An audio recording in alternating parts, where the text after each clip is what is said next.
Merhaba arkadaşlar, gözünüz yollarda kaldı değil mi? Yine biz geldik güzel bir keşifle. Değil mi? Evet, bugün yine arkadaşlar Define Vadisi kanalı olarak güzel bir keşfe başladık. Harika bir noktaya geldik. Gelmiş olduğumuz bölgede daha önce burada güzel bir keşif yapmıştık arkadaşlar. Bu bölgeyi birçok kez ziyaret ettik. Ziyaretlerimiz sonucunda da güzel tarihi eserler olsun, hazineler olsun, güzel paracıklar falan olsun, harika şeyler bulduk. Yine bu bölgedeyiz. En son gelmiş olduğumuzda harika bir büyük ihtimalle Osmanlı dönemine ait çeşmenin başında, hatırlarsam öyle şelale tarzında ufak bir çeşmenin başında Osmanlı dönemine ait bir güzel bir şey bulduk arkadaşlar. Takı bulduk. Oradan ayrılırken, bölgeden ayrılırken Küçük Vadi ile birlikte tabii ki alan taramamızda ufak çaplı böyle bir araştırma yapıyorduk. Birkaç tane sinyal yakaladık. Şu an o sinyalin bir tanesinin başındayız.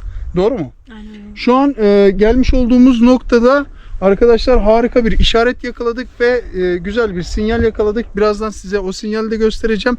Hemen Küçük Vadi'nin selamından sonra ne yapacağız? Size işareti göstereceğim. Daha sonra da cihazlarımızda sinyal kontrolü yapacağız. İnşallah güzel bir macera yapmış oluruz bugün de. Hepinize merhaba arkadaşlar. Yeni maceramıza hoş geldiniz. İyi seyirler. Evet, Küçük Vadi bu arada boyumuzu geçmeye başladı herhalde. Geçiyor mu? Yavaş yavaş geçiyor işte yani. Evet, Küçük Vadi büyüdü arkadaşlar. Ortancı Vadi oldu. Aynen. Şimdi arkadaşlar harika bir nokta yakaladım derken şimdi size işaretimi göstereceğim. Şimdi Küçük Vadi'nin de bulunmuş olduğu noktanın hemen alt kısmında kayaya yapılmış harika bir ne var arkadaşlar? Çarpı şeklinde bir işaretimiz var. Evet. Küçük Vadi'nin ve benim hemen ayaklarımızın olduğu yerde. Evet, şöyle elini uzatarak gösterirsem babacığım. Yok, biraz ayağa kalk. Aynen. İşte burası. Evet arkadaşlar, harika bir çarpı işareti ve harika bir bölge, harika bir kısım. Sinyalimizi şu noktada aldık arkadaşlar. Evet, bu noktada aldık. Küçük Vadi'ye veriyorum hemen. Ben de sana bunu veriyorum. Evet, o da bana alan taramayı versin. Alan taramamızı şöyle oksite çekerek oksit moduna çekerek ne yapacağız? İlk sinyalimizi almaya başlayacağız inşallah arkadaşlar. Çünkü ilk sinyalimizi aldık. Hemen şurada aktif edelim.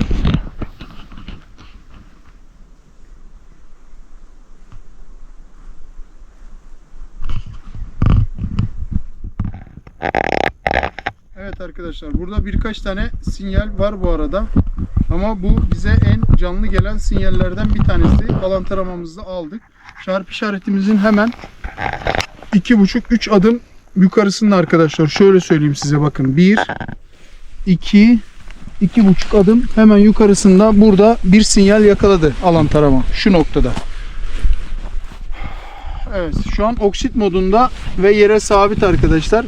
Ve gerçekten harika bir sinyale sahip. Doğru mu? Evet. Şimdi ne yapıyoruz?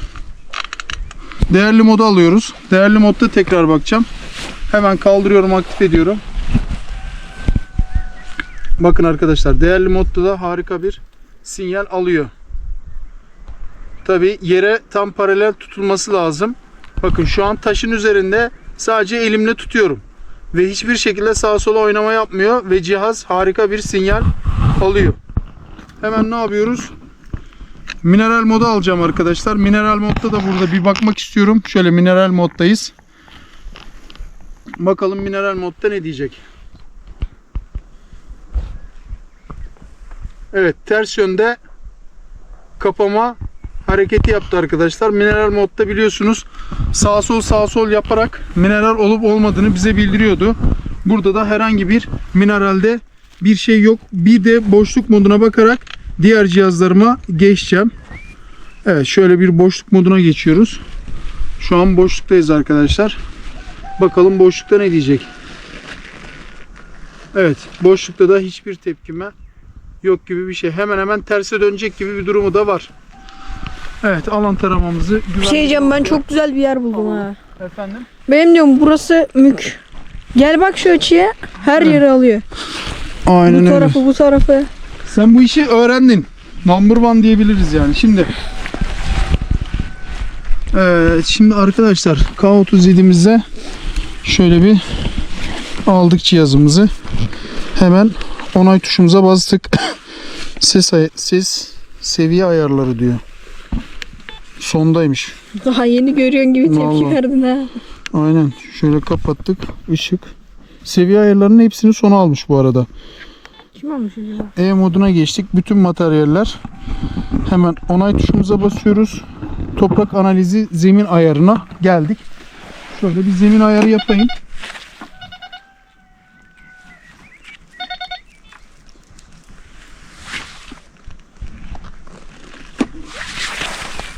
Evet.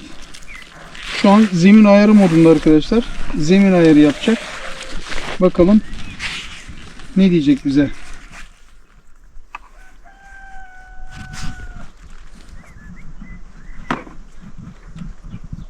Evet, biraz uzun sürebilir. Tabii bu kadar uzun sürmemesi lazım. Onay tuşumuza bastık. Bir daha zemin ayarını alıyorum. Evet arkadaşlar, zemin ayarımız da tamam. Harika. Şimdi ne yapacağız? Bütün materyallerde bir sinyal kontrolü yapacağız. Onay tuşumuza bastık. Evet, bütün materyallerdeyiz. Şöyle gezine gezine bir bakalım.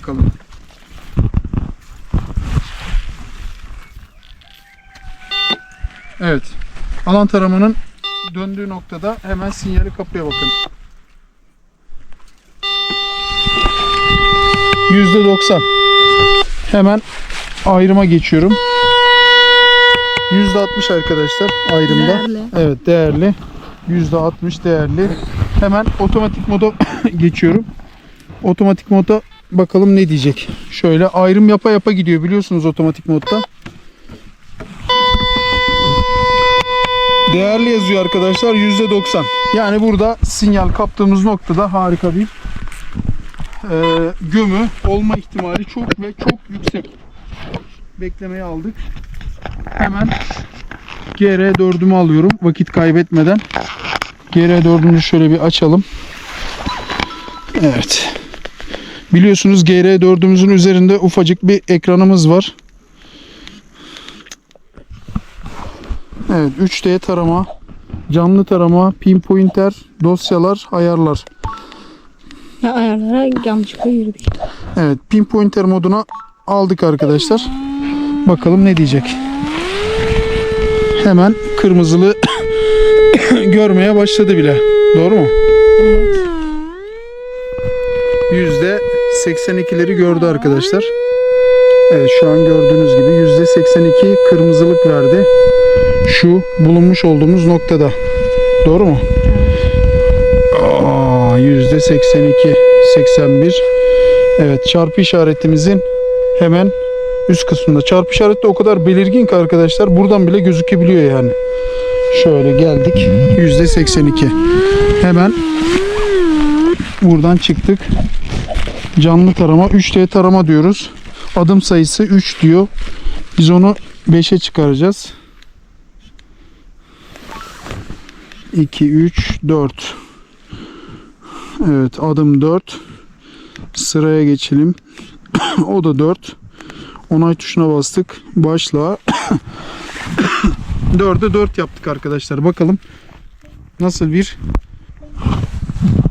grafik çıkacak.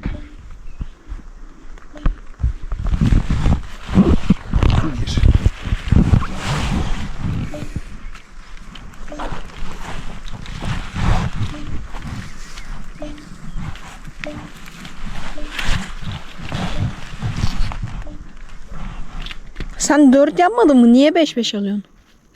Yo, 4 alıyor. Allah Allah. Evet.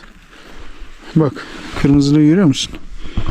Tam orta noktada bir kırmızılık var arkadaşlar. Kırmızılığın olduğu alanda sinyali aldık. Cihazın ekranından baktım arkadaşlar. Çünkü bu ekranda kullanmak istiyorum. Devamlı telefon olmayabilir. Arazide telefonun şarjının bittiği olabilir. Cihazımız gerçekten işe yarıyor mu yaramıyor mu onu görmek istedim. Gerçekten ekranımda kırmızılı verdi. Yani malzeme olma olanağı diğer cihazların da sinyal verdiği gibi yüksek arkadaşlar. Şimdi GR4'ümüzde de işimiz bitti. Bu arada 2-3 haftadır gerçekten böyle çok kuru bir öksürük var. Ve bir türlü atlatamıyorum. Allah kimseyi hasta etmesin diyoruz değil mi? Doğru mu arkadaşlar? Eldivenleri almadık değil mi biz? Evet.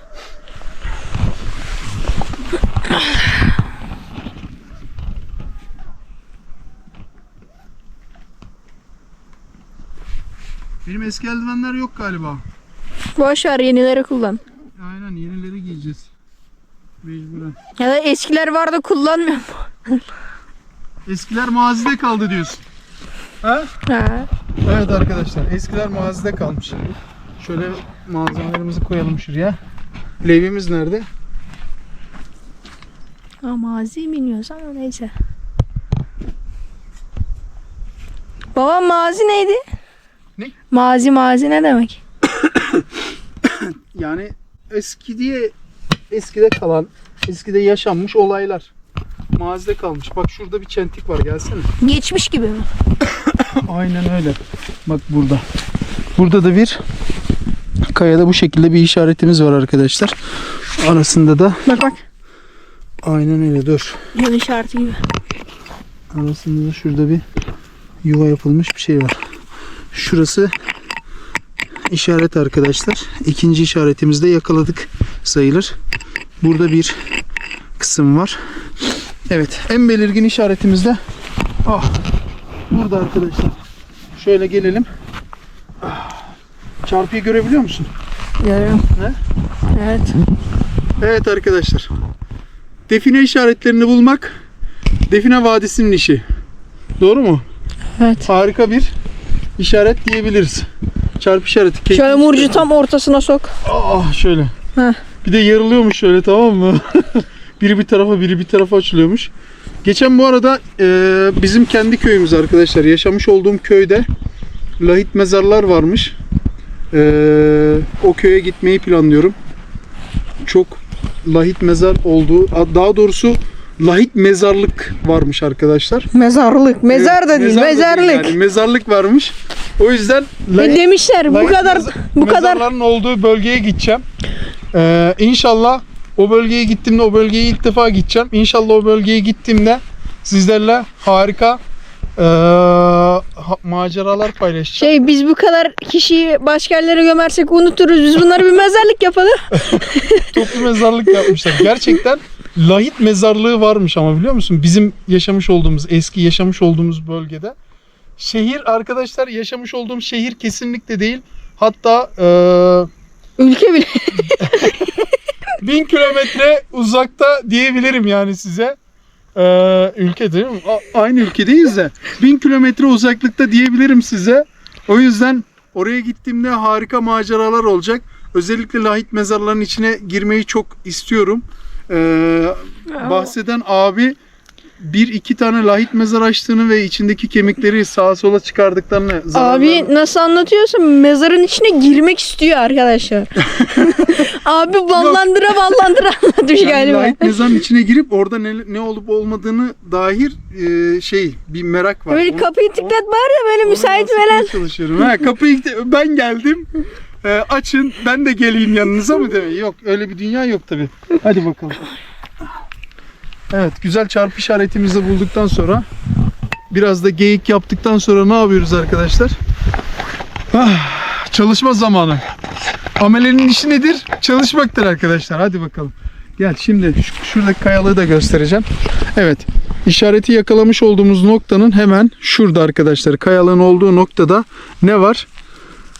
Bakın burada da bir görselimiz var. O görseli de yakından size göstermeye çalışıyorum. Bakalım ben göstermeden siz ne anlayacaksınız? Şurada bakın. Şurası çok yakın bir mesafede ve kavisli arkadaşlar. Sanki el yapımı değmiş gibi, bakın buradaki kavis ve şurada aynı şekilde kavis devam ediyor.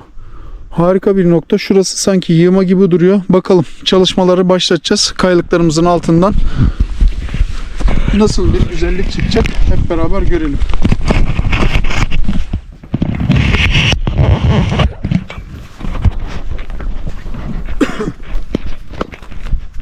Evet, eldivenlerimizi giyelim çünkü doğadayız arkadaşlar. doğada olduğumuz sürece şöyle söyleyeyim. Toprağın altından ne çıkacağını insan kestiremiyor. O yüzden eldivensiz çalışmayalım.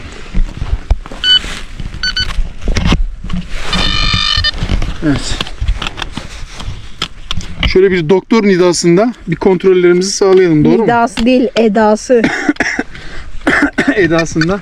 Arkadaş bunlar da yemin ediyorum var ya, her şeyi yakalıyorsunuz ya.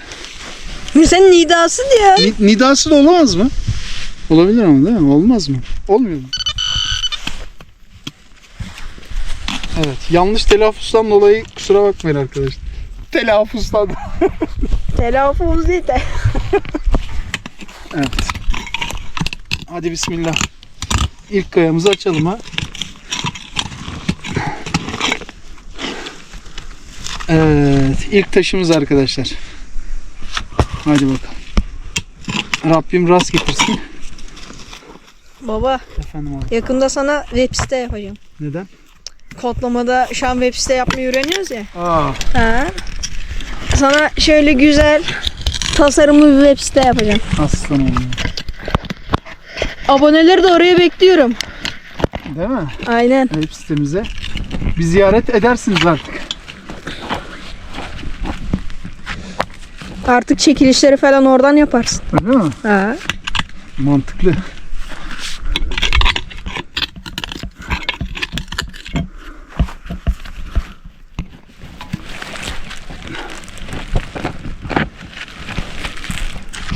Bayağı güzel şey yapmış ama değil mi?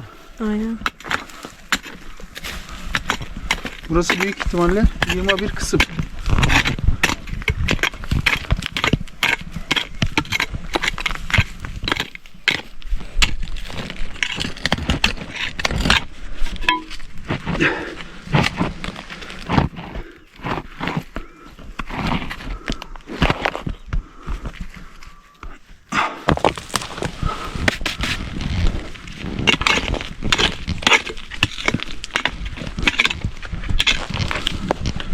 Bazen şu açılan kısımda görmeni istiyorum yani yakında.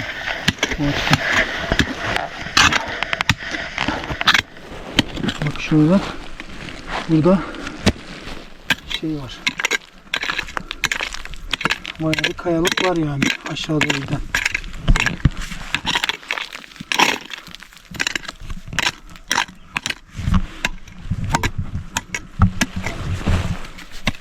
Bir şu taşımız kaldı. Onu da levyeyle mi alsak? Bir şey yapsak mı? Kontrol etsek mi?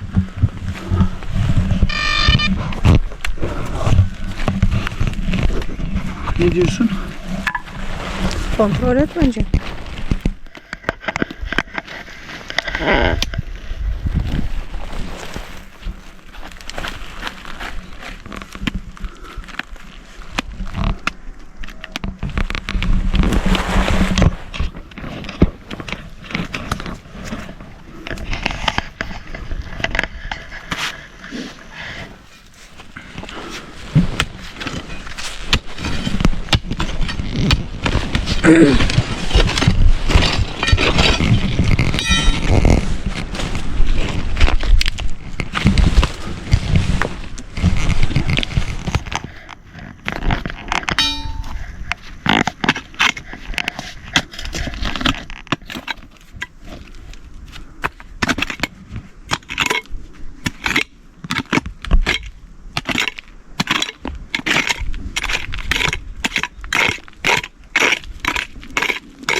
Ana bir taş. Bence kapak taşı. Değil mi? Olma ihtimali yüksek. Bakacağım bakalım. Parça parça çıkacak mı? Ha? Bilmem. Olma ihtimali yüksek ama değil mi? Aynen.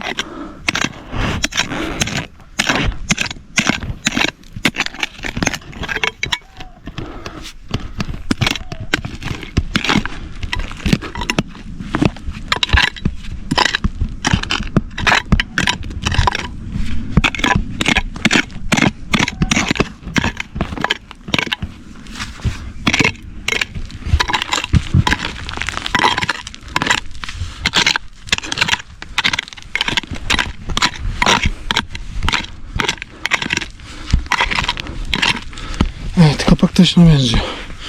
İkna olmaya başladım.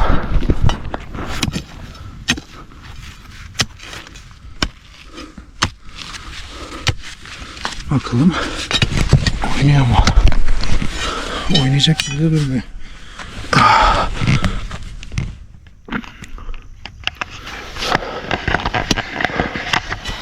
Hoppa. Belim ağrıdı. Şurada 2 dakika dinlensem ne olur?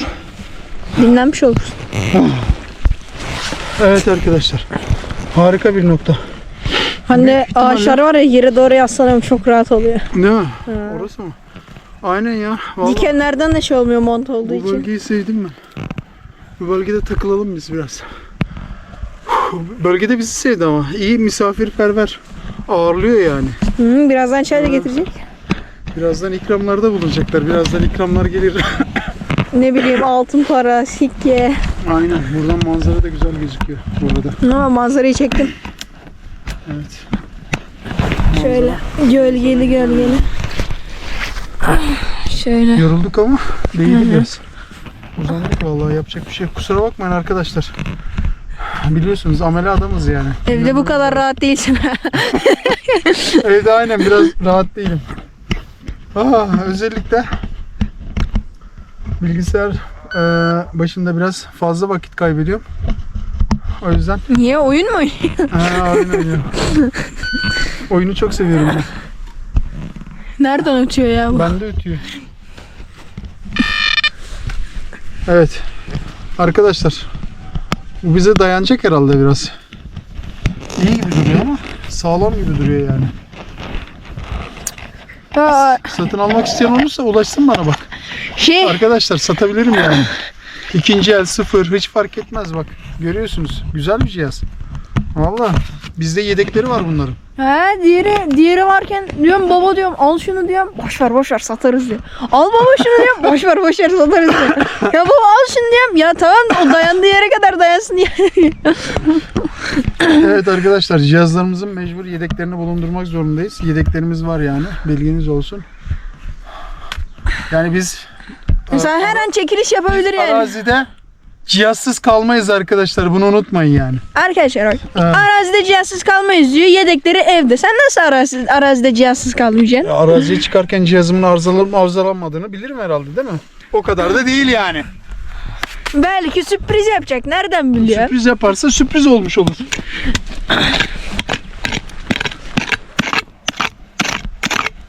Pointer'ına baktık mı biz? Bakmadım da. Bakmadık mı?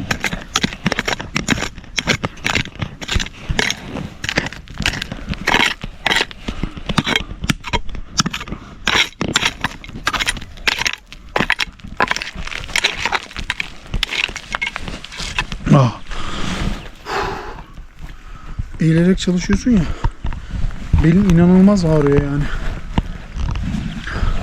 Sen kamerayı çevir de ben bir tişörtümü giyeyim, çıkartayım. Anlaştık mı? Ya. Çok sıcak oldu.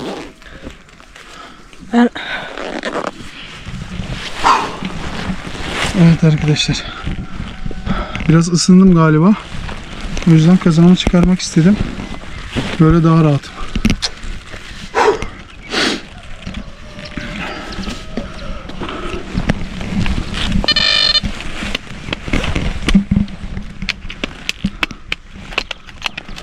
Bir şey yok. Bence senin o hava soğudukça ısınman neden kaynaklı biliyor musun? Hareket etmemden. Babacığım. İşte dışarıda sen, mesela dışarıda soğuk havada sen oturup da durmazsın. Bir işin vardır, o yüzden durursun. Aynen öyle. Ama işte sen terleyip soğuyamıyorsun. Sen terleyip ısınıyorsun. O var. Evet. Normal bir insan terler, ısınır, soğur. Babam terler, ısınır, daha da çok ısınır.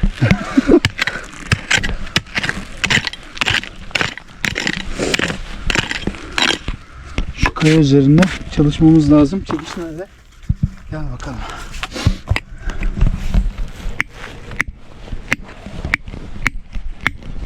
Bakalım. Parçalanıyor mu arkadaşlar?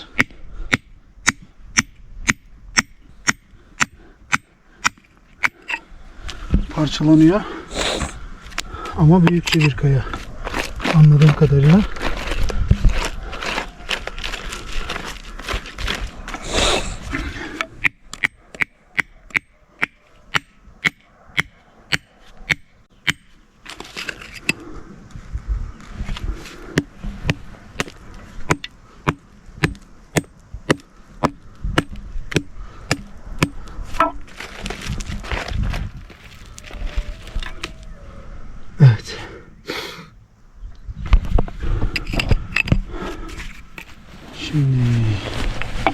Bu kayayı levyeyle bir kaldırmaya çalışıyoruz ama levye bana mısın demiyor.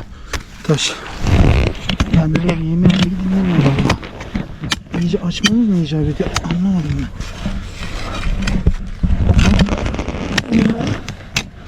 Valla bayağı şey taş. Sağlama benziyor. Sinyal da almadık.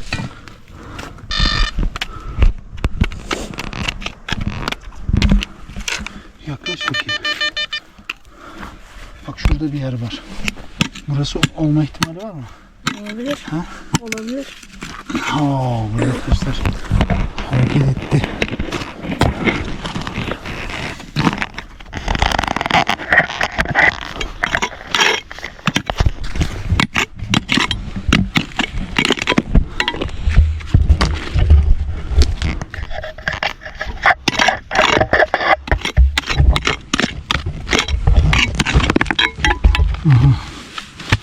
Kapak taşı daha.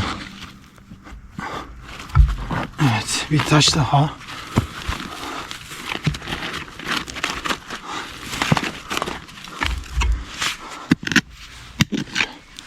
Bakalım.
Yakaladık.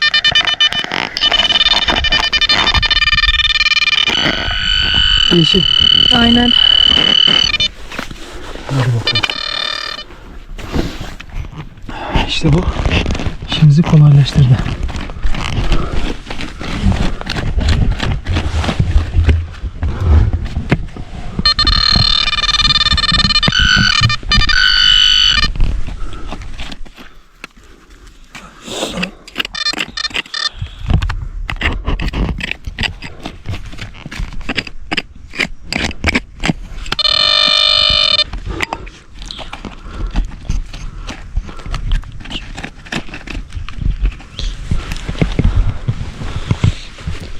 Yakaladık.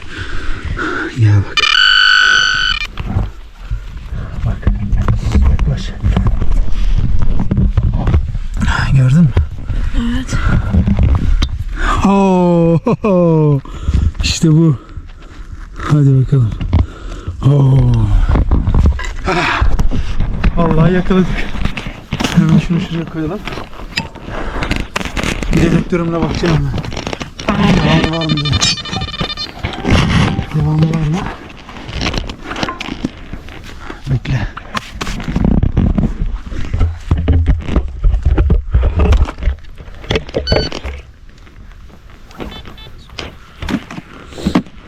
Evet arkadaşlar. Dedektör sinyali durdu.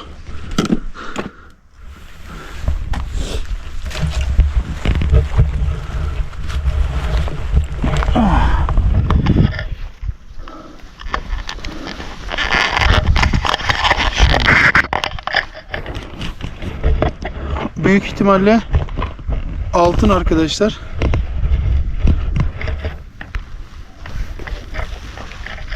Evet.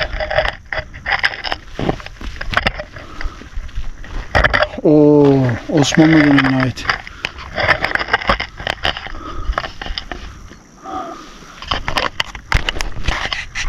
Harbi diyorum, Osmanlı dönemine ait. Evet arkadaşlar. Şurada Osmanlıca, Osmanlı tuğrası ve Osmanlıca yazan bir yazı var. Evet. Büyük ihtimalle de altın olma olasılığı çok yüksek. Ama görsel harika diyebilirim. Şöyle. Osmanlı dönemine ait. Olma ihtimali yüksek. Senin fikirlerin nedir? Aa, güzel bir parça. Güzel bir parça. Ama Osmanlı tuğrası, sen üzerindeki yazıyı görebiliyor musun? Osmanlı tuğrası ve Osmanlıca yazı çok belirgin değil mi? Aynen. Evet. Evet arkadaşlar, değerli yorumlarınızı bekliyorum. Şöyle yakından çekim alıyoruz. Evet. Ve şuradan Osmanlı tuğrasını gösteriyorum. Harika bir eser. Size şöyle söyleyeyim. Büyüklüğü şöyle demir 1 liranın biraz daha büyüğü diyebilirim arkadaşlar. 2 katı gibi. Evet. Ya 2 tane yan yana 50 kuruş. Aynen öyle. Harika bir tarihi Osmanlı takısı arkadaşlar. Altın şeklinde. Değerli yorumlarınızı bekliyoruz. Evet. Burada bugünlük kısmetimiz güzel bir Osmanlı dönemine ait altın arkadaşlar. Altın para. Abdülhamit de olabilir. Daha eski Osmanlı padişahlarına ait, onlara ait dönemlerde çıkmış olan güzel bir altın para da olabilir. Değerli yorumlarınızı bekliyorum. Harika bir keşif İnşallah yaşamışsınızdır. Çarpımızın hemen 2,5 adım üst tarafında güzel bir gömü, güzel bir hazine bulduk diyebiliriz. Bugünlük kısmetimiz bu kadarmış. Sizleri seviyorum. Sağlıcakla kalın arkadaşlar. Allah'a emanet olun. Hoşça kalın.